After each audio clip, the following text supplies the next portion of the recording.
2023, which is executive appointment confirmation hearing. Alden Thern, CFO. Introductions. George Martinez. Zach Johnson. Karen Bronga. Scott Myers. Anna Brawley. Christopher Constant on the phone. Mr. Rivera. Felix Rivera. Mr. Salt. Andy Schultz. All right. And we have from the administration, Mario Bird, take the floor. Thank you, Mr. Chair. The administration is pleased to introduce Acting Chief Fiscal Officer Alden Thern for Assembly confirmation as Chief Fiscal Officer. Mr. Thern moved to Alaska in 1970 and graduated from Chugiak High School in 1987. After receiving a bachelor's degree in management with an emphasis in finance from Purdue in 1990, he worked in the Midwest as an account administrator for R.R. Donnelly and Sons. He returned to his home state of Alaska in the mid-90s and worked as a consultant and trust officer in the private sector.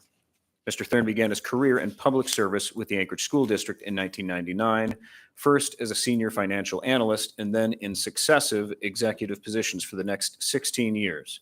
Assistant Director for Contract Administration, Benefits Director, Executive Director for Contract Administration, and then Director of Student Nutrition.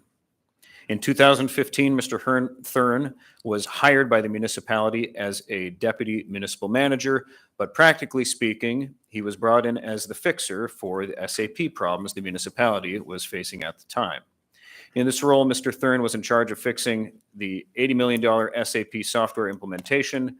He supervised over 120 contract employees across 7 different countries, and he negotiated millions in free consulting services related to SAP. When the 2018 November earthquake hit South Central Alaska, Alden moved from his role as SAP fixer to the municipal projects director in charge of FEMA reimbursement, and the current assembly has seen him in this FEMA reimbursement role for both the 2018 earthquake and the 2020 COVID FEMA reimbursements. As the press has reported, Alden's leadership on FEMA reimbursement has allowed the municipality to recover nearly all of the federal dollars sought by the municipality from the federal government for disaster reimbursement. In sum, Mr. Thern's extensive experience as an executive in the public sector in Anchorage and his success in serving across administrations here make him a natural choice for Chief Fiscal Officer. In the short time he has served as acting CFO in late May of this year, he has already served with distinction. He helped rebuild an accounting department, and he oversaw the transition from the Muni's single fiduciary investment model to the Daniel Moore engineered trust board fiduciary investment model. As you know, most public and private employers today face recruitment and retention issues. Mr. Thern is the candidate with the right tools and background to move our city forward in the area of finance. The administration asks that the Assembly consider Mr. Thern's unique record of success in addressing his confirmation. And if you've met with Mr. Thern, I think you'll agree we're lucky to have a candidate of his caliber here. With that, the administration urges the Assembly to support his confirmation as CFO at the upcoming regular meeting on the 10th of October next week. Thank you, Mr. Chair.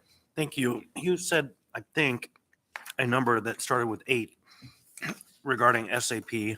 What was the amount there? I kind of misheard maybe. Yes, Mr. Chair. He was in charge of fixing $80 million, and I think his resume in your packet says $81 million regarding SAP software implementation.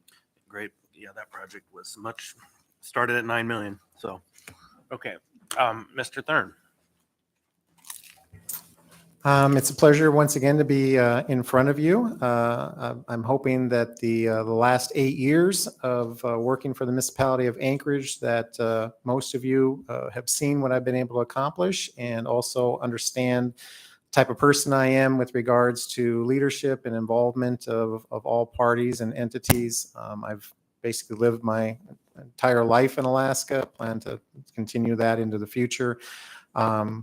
And looking forward to both working with the administration and the Assembly moving forward here on whatever priorities either side has. My goals are always the same.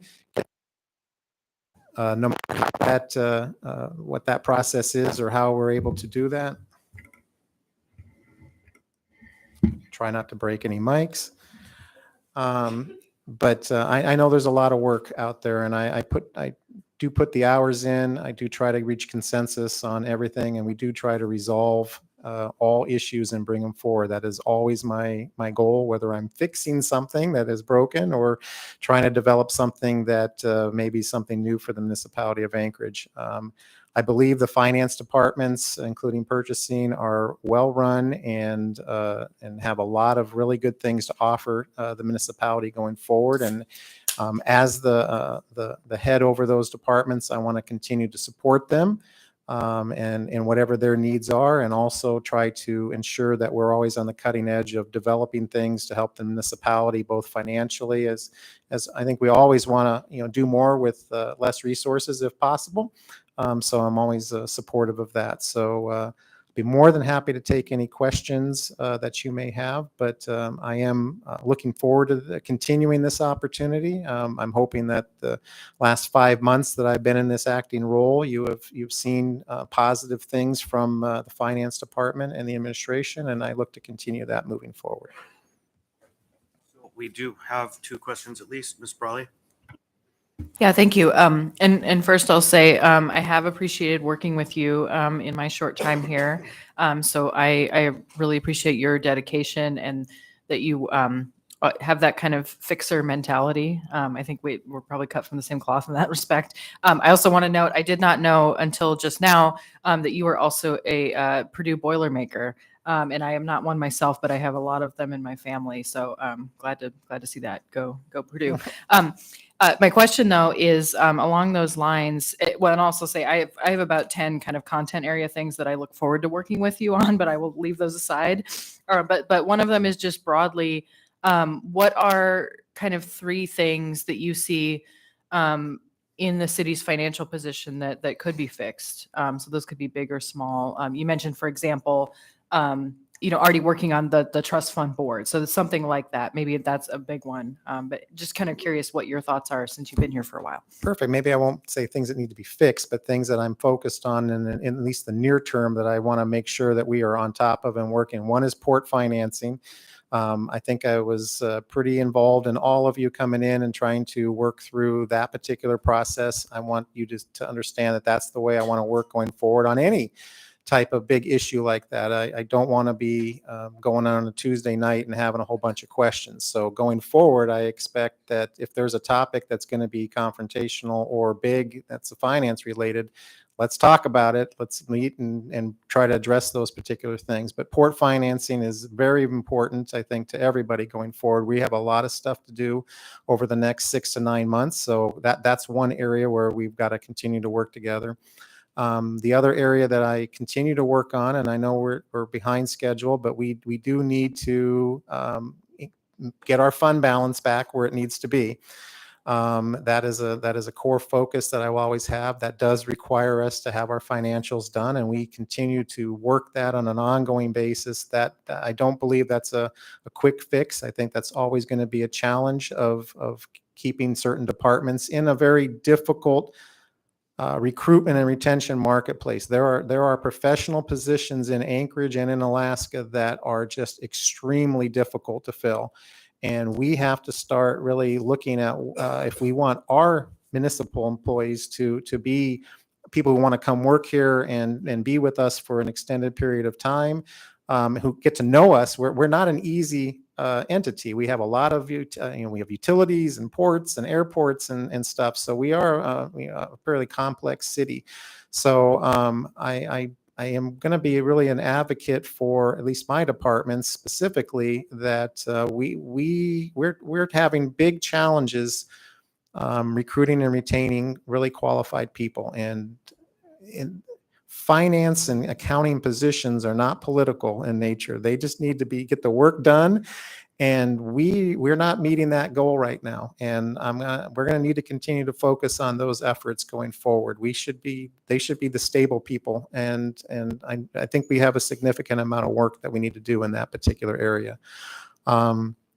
And as far as the third area, I mean, we have lots of other smaller areas that are out there. I think financing of bonds, I think, is going to be something that we're doing. I am trying to really work with all the different entities and things like the parking meters, just as an example there. We pulled that one last week because we found a better financing option. I want us always to be doing that. I'd much rather pull something, and if we have a better deal more for the municipality and all the entities to come forward. So you're going to see it again coming up. But I see that happening quite a bit on a lot of different things as we're working on moving forward. But those are probably my short-term goals. Get through all the budget season, bond season, and being able to do that. But those are kind of the things that I see on the near-term horizon that are going to require a lot of interaction and time spent with the finance department and both the administration and the assembly.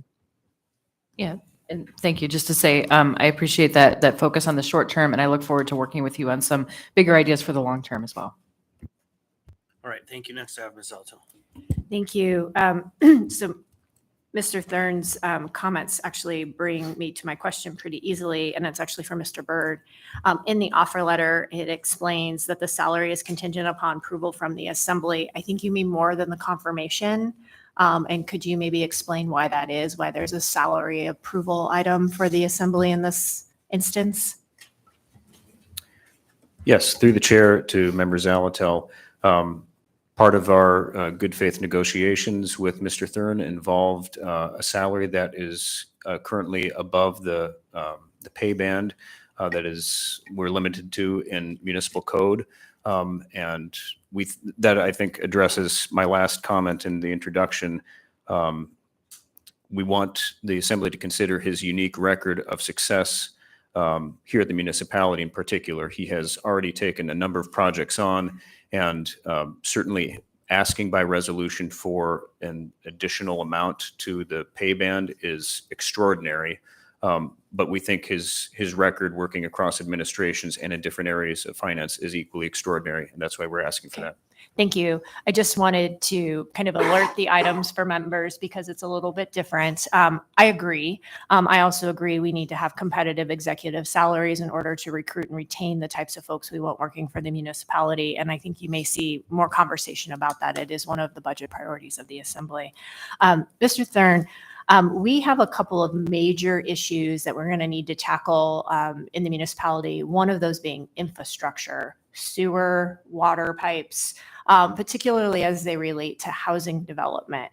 Are you open to the idea of looking at maybe non-traditional finance mechanisms such as social impact bonds, or at least walking in that conversation with the assembly about what might be able to go after what's frankly maybe $1 billion worth of financing over time, so that we can kind of catch up and really kind of address some of the major issues within the municipality?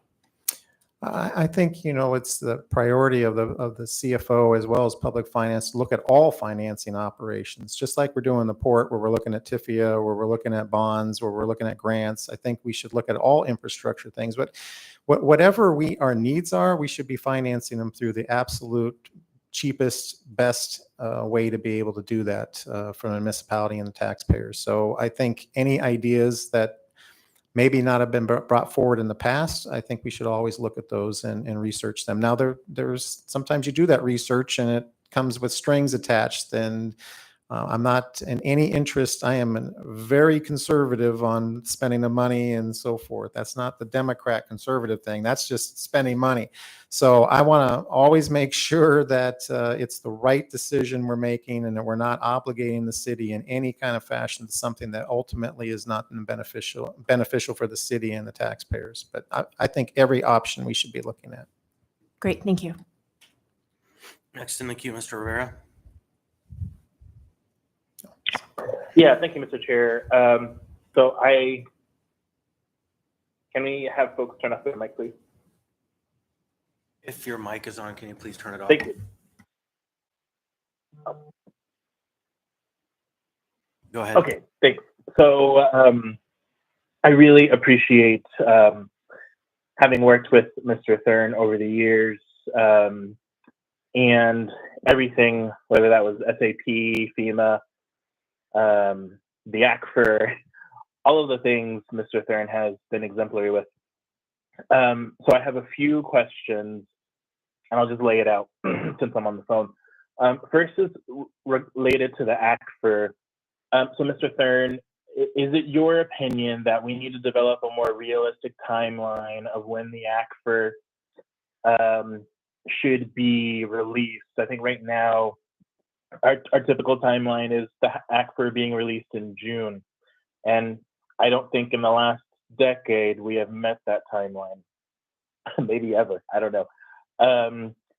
So are you open to that conversation? And what do you think would be a more realistic timeline for us to get the ACFR done? For folks who aren't aware, the annual comprehensive financial review, our annual audit. And one of the things that I'm really interested in is when we do have a realistic timeline, let's say that's August, just to throw a date out there, a month out there, I want to make sure that we get it done on time. You've already addressed the workforce issues a little bit, but can you just speak to how your leadership in that office will make sure that we get the ACFR done on time on a realistic timeline? You addressed my question on fund balance, so I won't go through that. I'm interested in your views on bonds, and particularly if you're open to conversations about how we bond and the limits to our bonding. I feel like we are probably using some old assumptions with how much we could or should be bonding every year. And then third is fund certification. I'll just do the open salvo, and then I'm sure some of my colleagues will have some other more particular questions. In the past, the Assembly has had battles with previous CFOs on fund certification. So can you please speak to your thinking or method of fund certification? Thanks. Wow, that's quite a few on the list there. With regards to the ACFR timeline, we should be ready and done by June or July in a normal year. And you're 100% correct. Through SAP conversions, through COVID, through staffing reductions, you can take all sorts of different reasons why. But the reality is, it's not just the accounting department, but a lot of this comes in from the other departments and other entities. It's the ACFR is a combination of the entire municipality of Anchorage. I would always love to have a goal of June to be able to finish that. That should be our target date. The reality is that as we've seen, and as you mentioned for the last 10 years, that goal is just not even in the realm of possibility. I don't know what advantage it would be to say, all right, because we never meet our goals, we're just going to make our goals longer. I don't see that as a positive thing. I think we should set the goal and then do our damnedest to try to get to that particular goal. And I do. The reality is yes, that goal is more than likely not going to be reachable for the municipality of Anchorage in the near term, next few years or whatever. We really have to get our staffing across the municipality so that all of the accounting entries are being made on a timely basis, and all of those things that need to be entered for assets, and all of the utilities and extra entities are all doing things on a timely basis. Because if it's called consolidated financial report because it's the entire municipality of Anchorage. So if you have any of those groups that are having problems getting their accounting and their entries in, it's going to hold up everything. So I can't just say to the accounting department, double its size and we'll meet June 30th. That's not necessarily reality. We should not be as late as we currently are. That is 100%. If I had my perfect world, I would try to shoot probably for August. We have a lot of things that are due in July on the individual basis, and we have a lot of things where the federal government and the state expect September 30th is kind of their deadline. We should never want to be doing beyond September 30th, and that's what's going to happen this year, and I'm not happy about it. But I don't think we should change our goal from going from June 30th to September 30th just because historically we can't meet June 30th. That should always be our target, and then we explain why we can't meet that particular thing. With regards to, I'll go to on-base, I guess, to be able and kind of hit that one there first. First off, I did hire an executive assistant a while back, Sean Carney. He has done a fabulous job of being timely. And that was one of our issues in the past, is that it's hard to get through with staffing to be able to be timely and be able to do those types of things. We have a process that as they come in, we send them to the individual departments to be fund certed. There may be occasional things that may be controversial, but I don't look at it that way. I look at it as this is the memo that came through. We attempt to validate that the funds are available, and we process them as quickly as we can so we can move them on. But if there's a challenging topic, then I expect that those conversations will be had, and we'll try to work our way through it. But for the most part, I would hope that we were able to not have on-base be an issue going forward, that there's some debate there. I think all those things require conversations.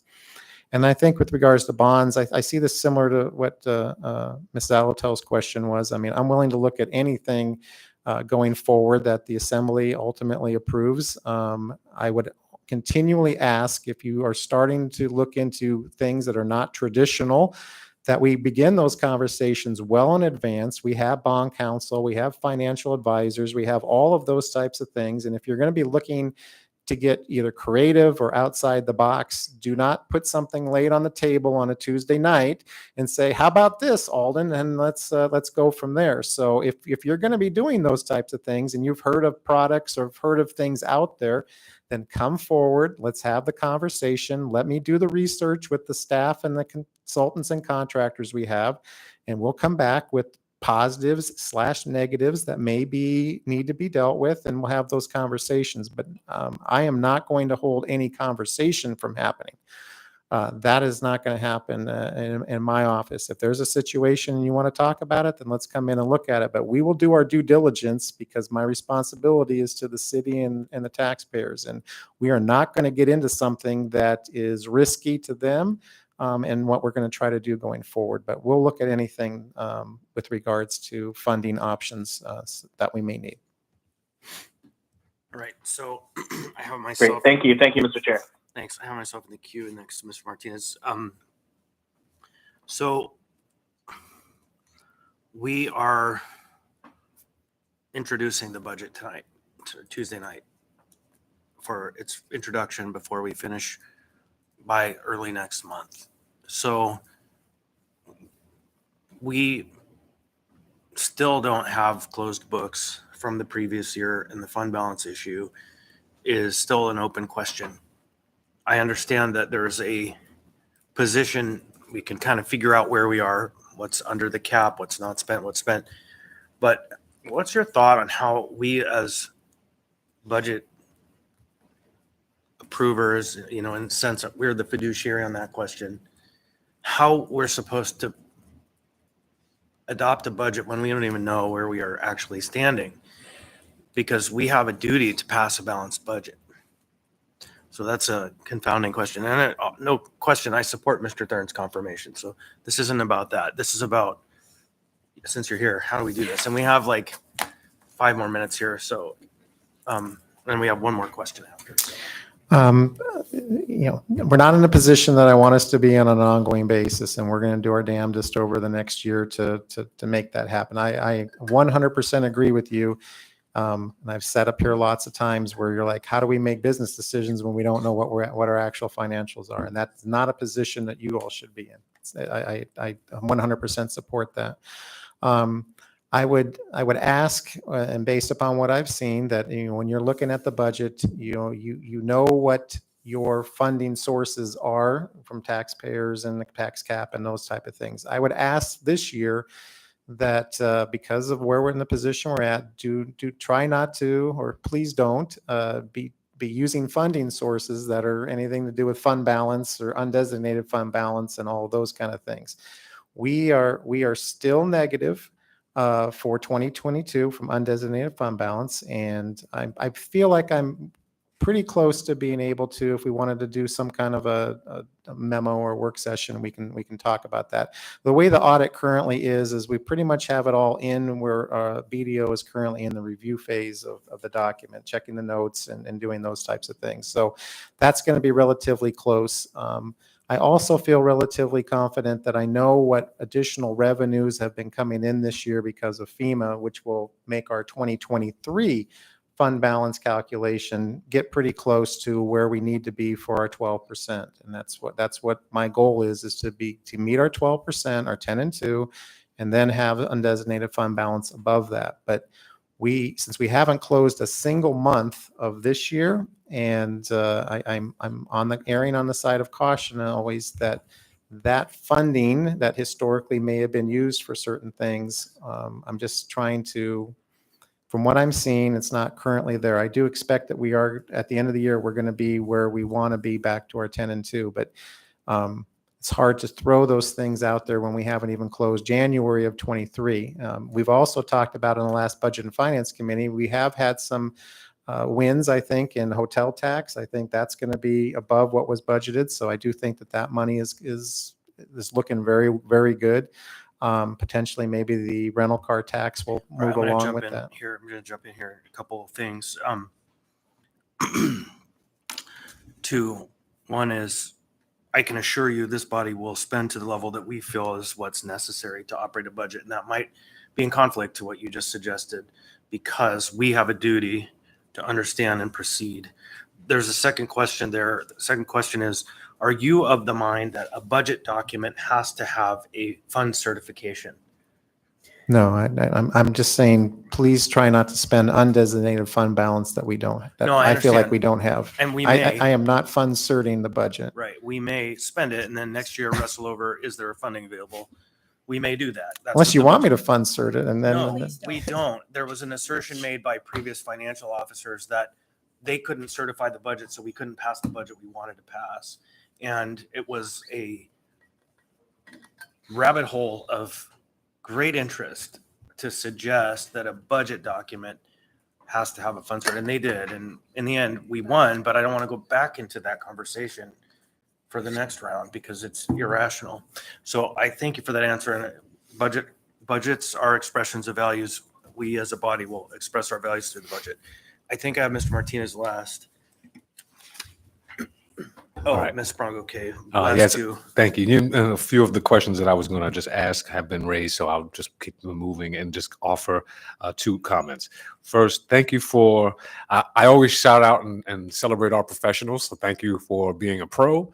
Thank you for your service to the municipality and your service across multiple administrations. I think that speaks to the level of professionalism that you bring, and I appreciate your willingness to step up and stay with this work.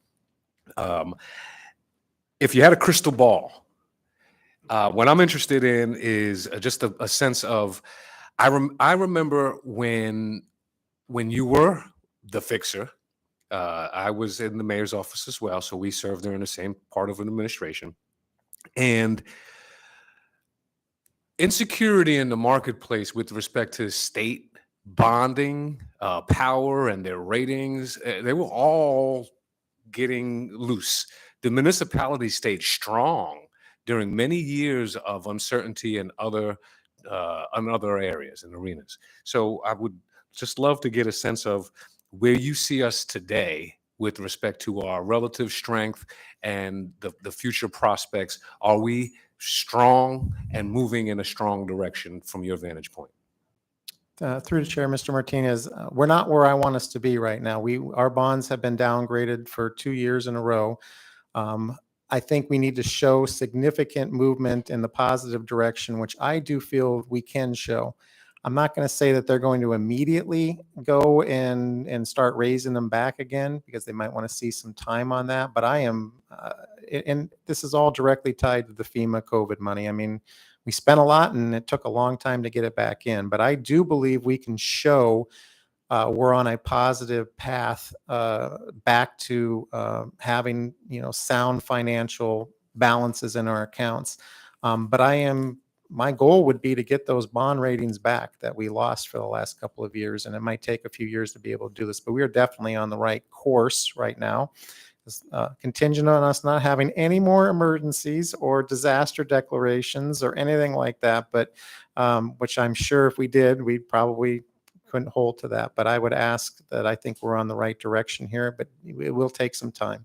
Thank you. I appreciate that, and I appreciate your bluntness with respect to where we are and your focus on making sure that we are bringing that back up to the strength that helps our city finance ourselves with the right support. Thank you. And to close us off, Ms. Bronca.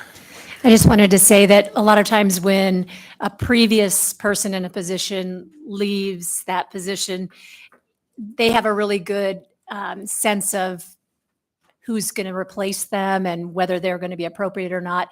And Mr. Utrenka speaks super highly of you and said that you were his first choice to the mayor. So I really respect that. They just All right. had to convince me. Yeah, to Mr. Arm. And so we are finishing up this work session. I would note that effectively without the memorandum passing or resolution that has the increase in funding, Mr. Thern is doing the work of the chief on the pay of a special assistant. And it's really not right because of the amount of work, because he's also doing that work still too.